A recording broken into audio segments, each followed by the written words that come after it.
Bueno, mi nombre es Herminio González, soy abogado hace ya un tiempo. Algunos me dicen te acompaño en el sentimiento, otros me acompañan en las actividades que realizo. Y hace mucho tiempo vengo trabajando y en esto, por eso también conozco a Graciela en la investigación de los delitos de lesa humanidad. En el año 2000 comencé a trabajar en estas cuestiones dentro del colegio de abogados. Después, por razones obvias, me pidieron que me fuera del colegio de abogados porque no eran cuestiones que les interesaba investigar.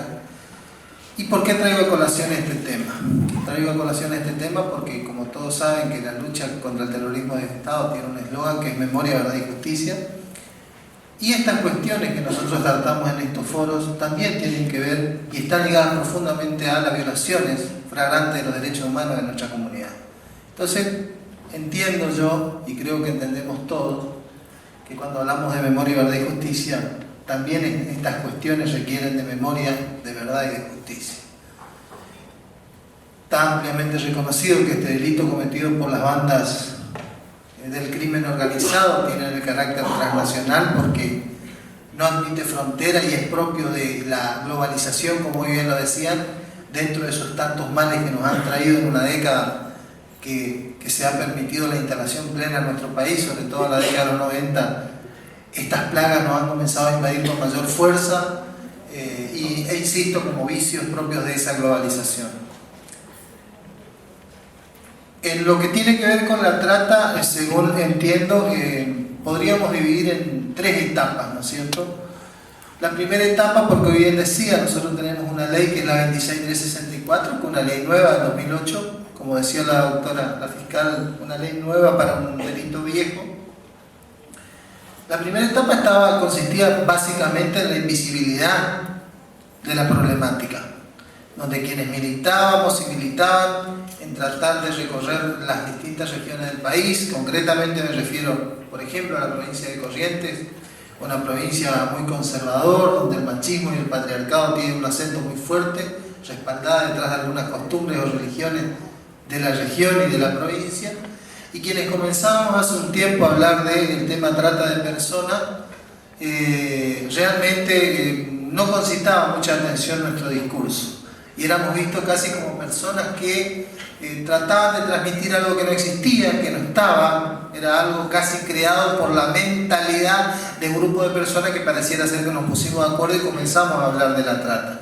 Yo siempre digo, y con mucho respeto hacia la religión, si es que es una religión, el tema del mormonismo, pero parecíamos mormones, ¿no? Porque éramos dos y una bicicleta recorriendo los barrios, tratando de explicar de la existencia de este tipo de problema social. Esa militancia ha impactado, ha generado conciencia, inclusive se ha hecho carne en los propios legisladores, que comenzó a visibilizarse la problemática y ha comenzado a avanzarse sobre el dictado de una serie de normativas, y estamos asistiendo, me parece que en eso vamos a coincidir todos, un periodo revolucionario en lo que tiene que ver con el reconocimiento de determinados derechos para determinados sectores. Pero es como que estamos en esa segunda etapa, es como que todavía no hemos dado el paso hacia la tercera etapa, que es realmente no solamente la proclamación legislativa y el reconocimiento de estos derechos, sino ponernos en cabeza de las verdaderas víctimas o de los verdaderos sujetos de nuestra región o de nuestro Estado. En esa etapa aún no estamos. Y esa es la etapa que es importante abordarla y conocerla, y sobre todo si hablamos de asistencia a las víctimas de estos delitos, ¿no es cierto? Porque una vez que tengamos resuelto el acompañamiento y la asistencia de las víctimas, entiendo yo, va a estar dada o cumplida esta tercera etapa que estaría faltando en este proceso. Y para eso nosotros tenemos que ver previamente, para ver si se cumple, el artículo 1 de la 26364 habla de que esa ley tiene un objeto, fue creada con un objeto, y habla de que fue creada con el objeto de sancionar, prevenir, sancionar y hacer el acompañamiento a las víctimas de trata. Ahora vamos a ver si eso se cumple. O si desde el 2008 a la fecha se cumple. Y en esto me parece que casi sin comenzar a desarrollar el tema, todos más o menos ya estamos llegando a la misma conclusión. Nosotros vemos que la trata, la ley establece una serie de mecanismos a los fines de la constitución del tipo que tiene que ver con, en la primera etapa tiene que ver concretamente con la captación, es cómo reclutar a una persona. Luego el traslado, el acogimiento y en definitiva lo que es la explotación sexual propiamente dicho, aclarando lo que ya está bien aclarado, que estamos abordando la trata de personas por explotación sexual y no las otras formas de cometerse el delito. Y es importante saber, porque en esto de la prevención, que también forma parte del objeto y que es tan importante para nosotros que trabajamos en los distintos lugares, es necesario la prevención. La prevención se da a través de la capacitación. ¿Y cómo podemos capacitar? ¿Cómo podemos nosotros lograr hoy salir de acá diciendo, mira, aprendimos esto, que lo podemos servir a gente multiplicador que a la vez genera una especie de prevención? Porque ya vamos a ver también cómo los organismos predispuestos a los fines de generar prevención dejan mucho que desear. Para generar una especie de prevención debemos saber cómo operan estas bandas, cómo reclutan estas bandas. Y luego ver cómo a través de un mecanismo de los jurídicos que se implementa en nuestra provincia hace que funcione el aparato de la impunidad. Porque es un mecanismo perverso pero que está creado, está preconcebido, está pensado. No es casual que así funcione, no es casual que eso ocurra. ¿Cómo puede ser que esté reconocido por todo el país que Corrientes sea la segunda provincia que provee víctimas de la trata por explotación sexual y no tengamos en toda la provincia ninguna causa abierta por trata de personas por explotación sexual? O nos pusimos todos de acuerdo, organismos oficiales, organismos no gubernamentales, militantes sociales, para mentir, o la justicia de Corrientes no le está encontrando la vuelta, le está fallando el olfato, o realmente son conniventes con los verdaderos tratantes. Y casi todo estamos poniendo la cruz en el tercer casillero. Sí. Estamos poniendo la cruz en el tercer casillero.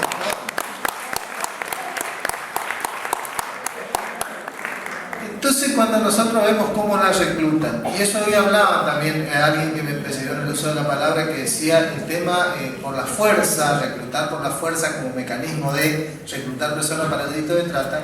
Si bien se da, pero se da en un caso muy bajo, muy bajo porcentaje se da la posibilidad de que se reclute por la fuerza a quienes van a ser posteriormente víctimas de trata. Y eso tiene que ver también con este modus operandi de esta banda, porque estas bandas tienen también aceitado el engranaje y cuentan con la connivencia de los sectores policiales, judiciales, etcétera, etcétera, que no necesitan recurrir a generar un strepitus foris, a generar un escándalo, a generar sospecha, etcétera, etcétera, y a la vez de esa manera imposibilitar el normal desenvolvimiento de esa actividad. Entonces lo hacen de forma encubierta. ¿Y cuáles son las formas encubiertas en las que utilizan? La forma encubierta más conocida y es sabida por todos tiene que ver con esto del ofrecimiento o la promesa laboral con muy buena remuneración. Hace un tiempo, cuando esto no se conocía aún, cuando recién se estaba comenzando a difundir y a transmitir estas formas y mecanismos de reclusión por parte de la banda, era por todos sabido, conocido, y leíamos todas las ofertas de trabajo en el sur para atender whiskería. Y todos sabíamos que no era otra cosa que oferta para llevarla al sur, someterla a la explotación sexual por parte de estas bandas de tratantes. Esa actividad, con la difusión que se le dio de que eran todas trampas colocadas a propósito para que este sector de vulnerables pueda ingresar a la explotación sexual, al irse, insisto, difundiendo esta forma de actividad, la misma ha ido mutando. Y ya no son hoy las ofertas laborales para trabajar en whiskería las que funcionan como mecanismo para reclutar personas. Hoy hay ofertas para empleo doméstico, por ejemplo, en barrios muy acomodados de la capital. Y también aprovechando, utilizando lo que hoy también decían, la existencia de estos programas que cosifican a la mujer, estos programas prostituyentes, donde se exalta el valor de la mujer por sus características físicas, como son de Tinelli y otros tantos. También las bandas comienzan a operar por hacer ofrecimiento de empleo de modelaje, tanto dentro como fuera del país, que terminan siendo verdaderas trampas para la juventud adolescente, que cree verse reflejada en las imágenes que nos transmiten Tinelli todas las noches que se emiten sus programas. Pero nosotros, con el desandar de nuestro camino por la prevención, el acompañamiento, la asistencia, hemos advertido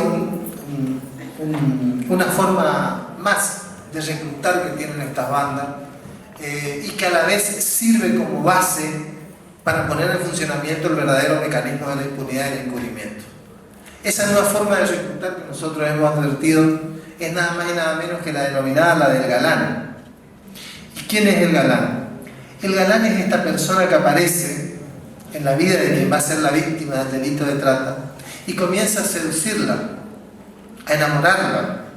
Y en esa forma de seducirla y de enamorarla, lo que hace, va rompiendo los vínculos afectivos, los vínculos escolares, los vínculos religiosos, y le va generando una dependencia de enamorado a quien va a ser la víctima de trata.